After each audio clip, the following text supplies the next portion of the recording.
Here are two different ways to find all the active subscriptions on your iPhone. First is in the App Store. Open the App Store.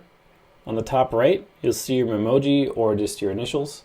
Tap on that, then tap on Purchase History. By default, it's going to require your Face ID, and it's also going to show the last 90 days of any paid transactions on your account and when they happened and what they were.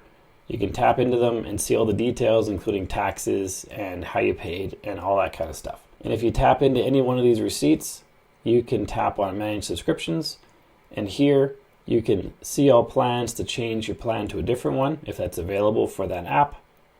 You can also cancel the subscription. So this is a great spot to look. The Apple Music subscription is easy because it happens every month. It just shows up. If you have a lot of purchases here, when you have ones that are yearly, it can be tough to find what you're looking for. So the other place you can look, which is a little easier in some regards, is in the settings. Come out to the very main settings area and go to the very top. Tap on your name to go to your Apple account. Tap on subscriptions. And here it doesn't show the receipts, it just shows what's active. So all the active subscriptions will be listed here and all the inactive ones here. And you can tap into the active ones. You'll recognize this as looking very similar to what we just saw a moment ago. Tap on See All Plans. You can change your plans here. You can cancel subscription right there. It just shows you how much per month. It shows you when the next renewal is. For the inactive subscriptions, you can see all plans as well. You can pick a new one if you want and sign up for it again just by tapping on Renew. It shows when you ended your subscription. It does not show you any receipts, but you can find receipts in the App Store app.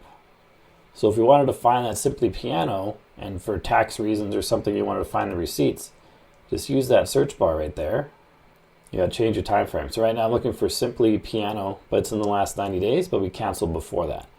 So change your time frame to last year. If you go to custom, you can't choose a range, you can only choose years. So that might work as well. But I'm just gonna choose the last year. It should be in there. Simply Piano. There it is right there.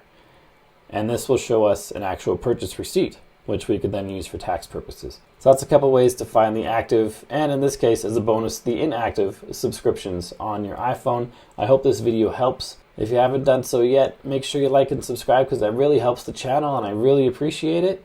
And then check out this video right here, which shows you how to empty the trash can on your iPhone. If you haven't done it yet, you should probably do it. So check out that video. I'll see you there.